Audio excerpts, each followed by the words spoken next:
So today I'm going to show you how to make your own carvable foam pumpkins. You might have seen me carving these on my channel and a few of my other videos. Outside of pumpkin season, you can't get a hold of pumpkins, and it's something that I love to practice on. I live in the UK, you can't really get these over here, so I make my own. I've made a lot of mistakes when I first started trying to make these and spent a lot of money. Some of the materials we're going to be using can be quite expensive. So hopefully by showing you what I've learned and how I do it, you can bypass some of those mistakes, and hopefully it won't end up costing you. I mean, I've literally spent well in excess of £15,000 getting to this stage on these now. It's got a bit out of control, if I'm honest with you.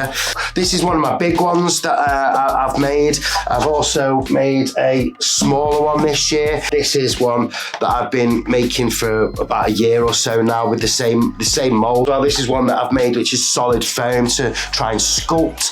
So once you start getting into making these yourself, you can really experiment with different sizes, different thickness of foams, different types of foams as well. I've been looking forward to making this video. I know it's one that quite a lot of people have wanted to see. So yeah, let's get into it.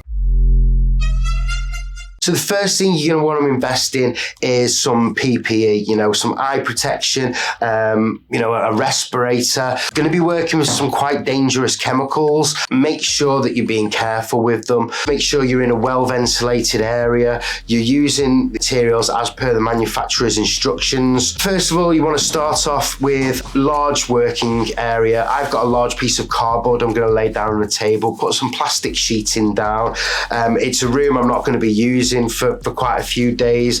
As I say, the chemicals can give off some quite dangerous gases, so I've got the windows wide open. The mould essentially is a silicone sleeve, and then we're going to make a hard outer shell called a mother mould. There's quite a lot of stuff you're going to need to make the mould. I'll put a full list down in the description, but I'm quickly going to run through all the materials I'm going to be using here. So first of all, silicone.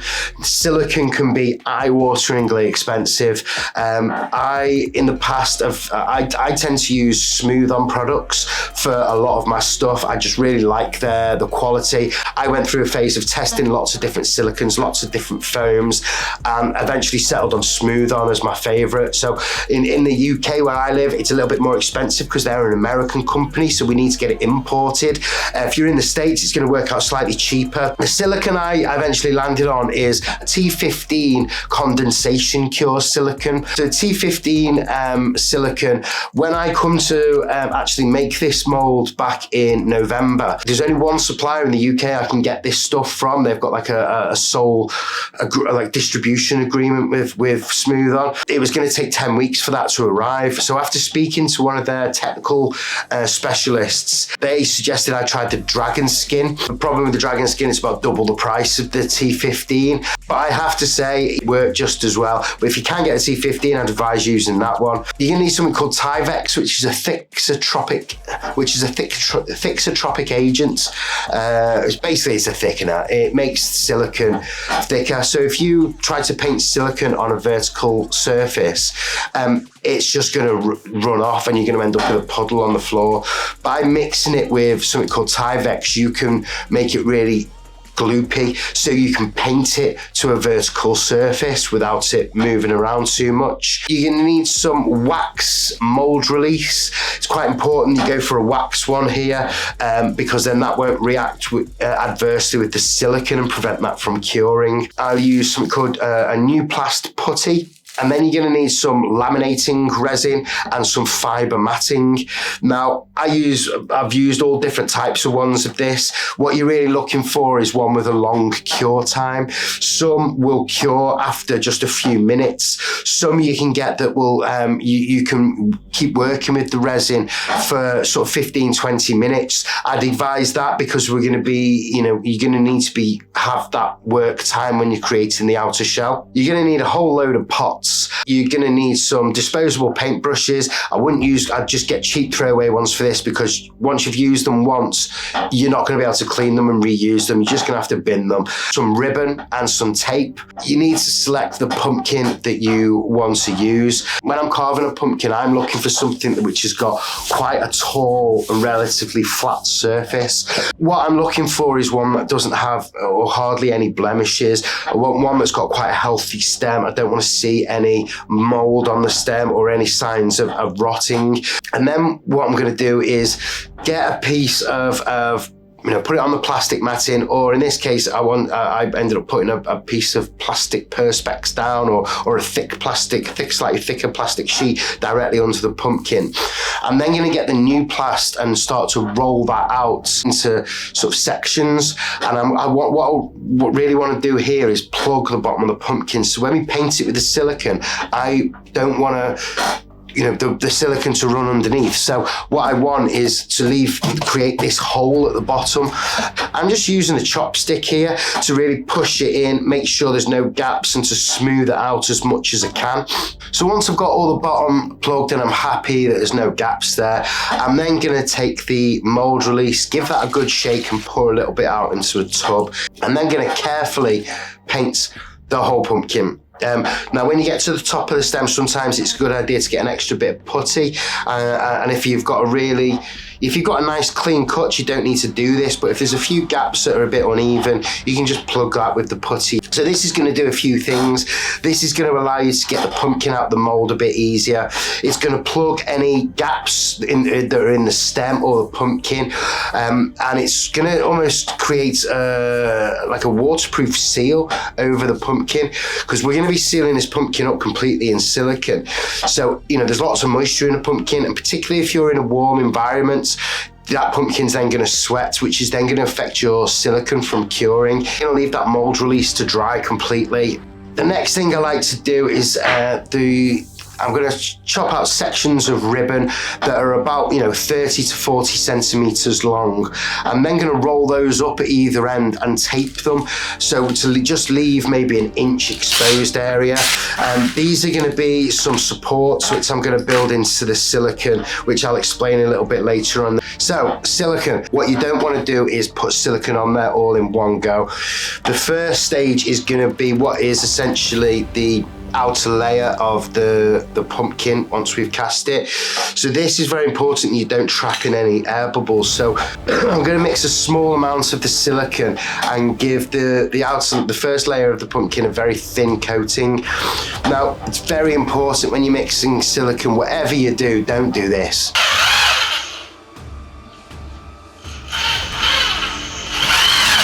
Oh, for fuck's sake. What an absolute mess. I found silicone all up my walls, everywhere. So yeah, just be careful and mindful you don't do the same thing there. Once you've mixed, given the silicone a good mixing, take that silicone and paint the pumpkin all over with a really thin layer. And then all around the bottom as well, you want to extend out from the bottom of the pumpkin. So this is on there. You want to extend out and give yourself a good few inch flange, it's called, at the bottom. Once you've got a good coating all over it, you then need to leave that to dry. There's a lot of variables here, humidity and temperature being big ones, so cure times will vary slightly. What you're better off doing is, once you've painted the pumpkin, go back and check every sort of 20 minutes or so. And what you're looking for is, when you touch the pumpkin, it should be tacky to the touch, not fully set yet and not wet. So it's just tacking to your finger slightly. That means then it's ready for the next layer of silicone. The next layer of silicone is going to be a slightly thicker layer, and the one I'm going to be using the Tyvek in.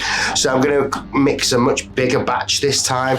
I think for the large one, if I remember rightly, I did about 1,000 ml of each. You've got two component parts of the silicone, an A and a B. I did about 1,000 ml of each part. It's sort of equal quantities you need to mix this in, and about half a container of Tyvek for that. Just give it a good mix. You'll notice it'll start to thick up quite quickly.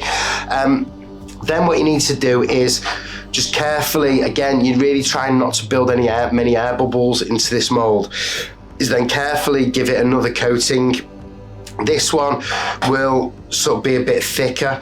Now, this is where I like to build in ribbon supports into the silicone, particularly with this large one, because what we're going to be doing is, you know, making a silicone shell. Once the pumpkin's not in there anymore, this silicone shell, when it's in, because you've got these hard outer shells which are going to sort of be in two parts either side of it. The issue being then is if you then start throwing foam into there and rolling it around, which is how we're going to do it later on, the silicone's going to be quite loose and it's going to start to flap around, and there's a good chance that silicone will collapse under its own weight and just ruin the pumpkin that's in there. So what I like to do is get these sections of mould and build them into the silicone at this stage. So I'm going to basically push them and evenly distribute them around the pumpkin. I'm then going to layer on silicone just across the middle strip, allowing the bits of tape that I've sealed up to still be exposed. Again, we need to let that dry. Now it's going to probably take a little bit longer because it's a little bit thicker, this one. So again, just keep going on checking on it. You know, it might be an hour, it might be 2 hours. It just depends. You're best to just keeping an eye on it and you're looking for the outer surface to go tacky. And, you know, you can keep doing this until you're happy with the thickness, really. You know, probably do that, you know, another probably 3 coats in total. Once you've got enough layers on there, you then need to leave it for at least 24 hours. You'll go back and you'll notice it'll be quite a firm consistency, but, you know, still quite soft because, you know, obviously we need to be able to roll it out off the pumpkin later on. The next stage we want to do is make a mother mould. So this is basically going to be a hard mould that's in 2 parts that will go in either side of our pumpkin. Then I'm going to get a big piece of cardboard and place that behind the pumpkin, and then going to just draw a very loose shape around the pumpkin just to capture that. I'm going to cut it out, go back, put it back up, see if it fits around, you know, play around with it, trim it down a little bit here and there. I'm then going to secure that in place with really just whatever you can find. I'm going to put some, you know, some of the bits of new plastic at the bottom. I'm going to tape it just to stop it moving around. I'm then going to prepare my, this is fiberglass matting. So again, you know, you're working fiberglass, quite dangerous, you know, you'll end up with bits of, really suggest wearing gloves, and, you know, don't let if you've got any animals or anything, don't let them into the room, or children, you know, this stuff can get everywhere. But I'm going to cut that up into thin strips. Make sure you're better off having too much prepared than not enough, because the last thing you want, especially when you mix the resin, because you're against the clock with a lot of this stuff with the curing time of the resin now, you want to make sure you've got ample prepared. Then I'm going to get a load of foil and basically seal up the gaps between the cardboard and the silicone. Again, just using a bit of tape. This is, you know, a couple of things. I don't want the resin to stick to the cardboard, and then I don't want too much of the resin going through onto the other side. Then it's time to start working with the resin. Now, it's really important to be super organized here. So I like to get everything laid out first. I'm going to measure out the resin as per the manufacturer's instructions. Give that a good stir, where you don't want to end up flinging this stuff all over the room, and start by dabbing some of this resin onto the silicone shell and putting a strip of the matting down at a time. And what you want to do is dab the paintbrush instead of painting. If you paint, as the matting absorbs the resin, you're just going to rough it up and it's not going to work properly. So you want to dab this all over. Again, when you get to the edges, you want to leave a good sort of inch or 2 all the way around as a flange. So make sure you're doing this all over and across the bottom as well, where you've built the flange with the silicone. Make sure you're paying attention to the cure time on the resin. What you don't want to do is end up with a half done pumpkin and the pot of resin has gone hard on you. So yeah, really just making sure you're getting plenty of strips on there. Where the tape is for the ribbon supports, I'm again leaving a hole there so the ribbons can be tied through the hard outer shell later on. And then I'm going to leave it for 24 hours. When I come back to that should be nice and hard and set. Then I'm going to take the cardboard off. That's done its job just as a support for the first part of the mould.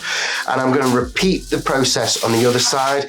I'm going to get the tin foil, seal up the gaps, but this time using the flange as the support. And I'm going to repeat the process exactly the same. Once I've done that, I'm then going to leave that to cure for another 24 hours. The stage now, this is basically the mould is made. So the two component parts that make up the hard mother mould, I'm going to gently prise them apart. I'll then gently peel it off the board that we've been working on. And on the underneath, you remove the new plastic putty. And then the final stage then is to roll that silicone off the pumpkin. Before you roll off, if you really wanted to at this stage, you could make another silicone plug to go on the bottom, which would give you a complete, completely solid pumpkin. I just don't bother, because when I'm displaying these, I have them on LED lights on a display. I just don't see the point, because I just need to cut a hole in the bottom again anyway. So I don't bother with that. Then you should end up with this silicone sleeve, and then just carefully remove the tape from the ribbon supports, and then you'll end up with all these dangly bits of ribbon. So the next stage now is we're gonna make some test pumpkins. A manufacturer in the UK that I've seen has started making these. They don't bother painting them in the mould. They paint them afterwards. That's gonna create a few problems with paint flaking, and it's gonna reduce the life of the pumpkin. I think you're much better painting them at the stage that you make the pumpkin, rather than paint them afterwards. Polyurethane foam doesn't like to be painted. It's going to chip off. Any sort of knock or bump, or especially when you're putting a pattern on, when you remove that, it can sometimes just take the paint right off with it. So what I like to do is dust the inside of my mold, silicone mold, with baby powder. This is, silicone doesn't like to be painted. So dusting with this mold is going to do two things. It's going to stop the acrylic paint from coming out quite shiny, and it's also going to allow you to have an even distribution of paint on the inside of the silicone mold. If you don't dust it, you'll see the paint will just pool, and it will just look really blotchy and a bit weird. So give it a good dusting, and then pass out any of the excess. I then push the stem through the bottom, and will spray the stem at that stage, and just get an old rag and just clean off any around the stem. I'll then drop that down, and then carefully place that silicone sleeve into, first of all, one half of the hard mother mould, and then put the other half on. I'll then clamp that together, carefully pull through some of the ribbon supports, and tie them to the hard mould. That's then going to secure the silicone to the inside of the mother mould. Next stage then is I'm going to get just a cardboard box. I'm going to place the mould on its side over the box, and I'm going to place a light in there. Now, I like to use quite a good quality acrylic spray paints. I use Montana Gold spray paints, but any decent spray paint will do the trick.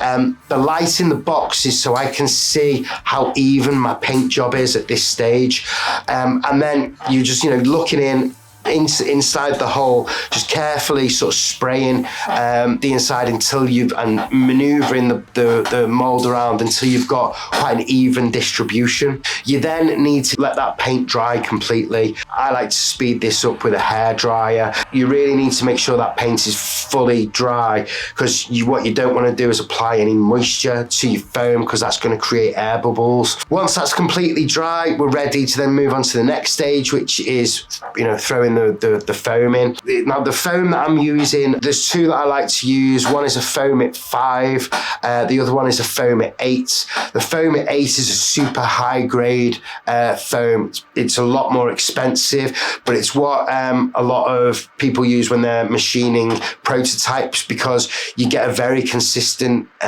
finish on it. If you are really averse and you don't want air bubbles, you're better off using a foam at 8. Now, the foam itself will have a white finish to it. The actual paint on the outside of the foam will automatically make that white foam glow a slight orange colour, but you can get all sorts of pigments for foam. I've got all manner of colours. You can do yellow foam, purple foam, red foam. So sometimes when I'm doing that one, I like to put a touch of yellow pigments or a bit of orange pigment in there. What I'd suggest is you can buy tester packs from Smooth On of the foam at 5 and the foam at 8, foam at 3 as well, which is really high expansion rates. So really, I'd suggest playing around with getting a few of the tester packs, which are smaller cartons that you can use. Each one of them should make, you know, sort of 1 to 2 pumpkins.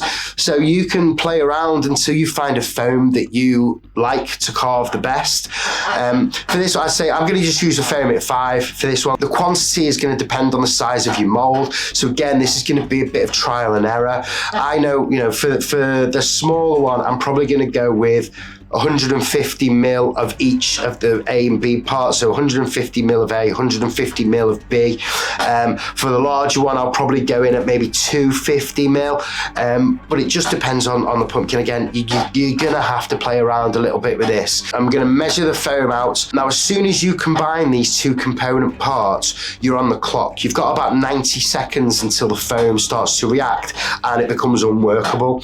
So make sure you're super prepared in what you're gonna do. Throw the foam, you know, throw the 2 component parts together. I like to give it a good mix for about 10 to 20 seconds. Well, there's one thing that's really annoying when you're carving a foam pumpkin, and that's air bubbles. Now, there's 2 things that put air bubbles into your foam pumpkins. One is moisture. Sometimes if you're just making foam in a humid environment, if you haven't let your paint dry completely, that can affect it. The other one is the mixing process itself. If you don't mix the foam thoroughly enough, you end up with the foam collapsing on itself, and you'll get like this weird effect all the way around it. You need to mix it thoroughly. I then like to get a lollipop stick or whatever, just gently tap the air bubbles out and pop them in the top of the jug before you tip it into your pumpkin. It's easier you'll get rid of a lot more air bubbles that way. Then basically tip that into the hole of the mold.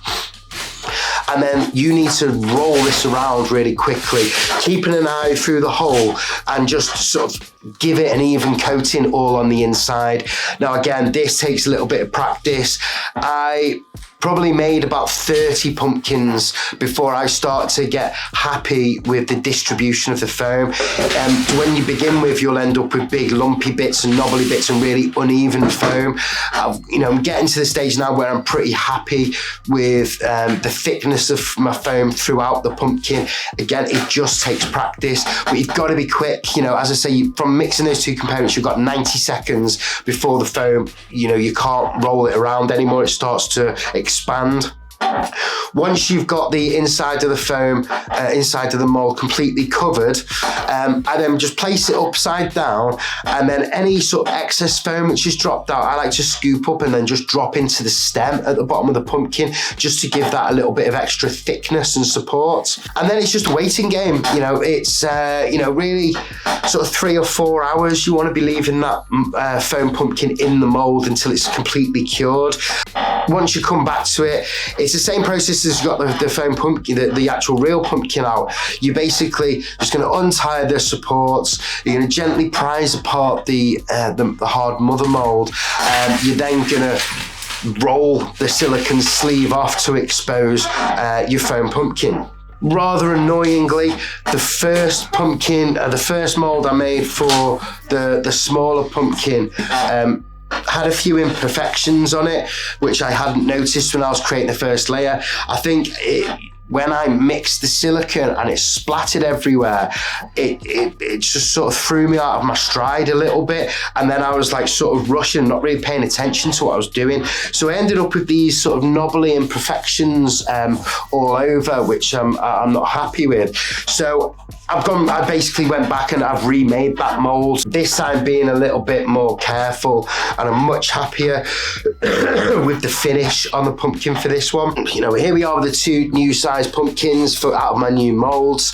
I'm going to test carve these in the next video, which when it's ready, I'll place up here. I hope you found this video useful. If you did, subscribe to the channel, give the video a like, helps the algorithm spread it to more people. Feel free to ask me any questions in the comments, and I'll see you in the next one.